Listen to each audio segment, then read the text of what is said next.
বিয়ের 2 বছরের মাথাতেই নতুন সুখবর দিলেন রাতুল রূপাঞ্জনা।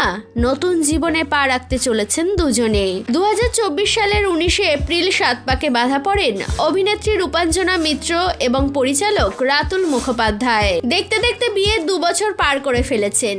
এবার নতুন বছর শুরু হতেই জীবনের নতুন ইনিংস শুরু করতে চলেছেন তারা। শীঘ্রই একটি নতুন প্রযোজনা সংস্থা শুরু করতে চলেছেন এই জুটি। তবে এই প্রযোজনা সংস্থার আরো 2 ব্যক্তি যুক্ত রয়েছেন, একজন পুরুষ, অন্যজন মহিলা। প্রযোজনা সংস্থাটি শুরু করা হয়েছে একদম অন্যরকম একটি ভাবনা থেকে। তথাকথিত বাণিজ্যিক ছবি নয়, বরং একেবারে অন্য ধাঁচের ছবি তৈরি হতে চলেছে এই প্রযোজনা সংস্থার হাত ধরে। মানুষের প্রতিদিনের জীবনের ছোট ছোট গল্প অথবা বর্তমান সময়ের কাহিনী তুলে ধরা হবে। এই প্রসঙ্গে রাতুল জানিয়েছেন, তার পরিচালিত পরবর্তী ছবিটি এই প্রযোজনা সংস্থার তরফ থেকেই মুক্তি পাবে।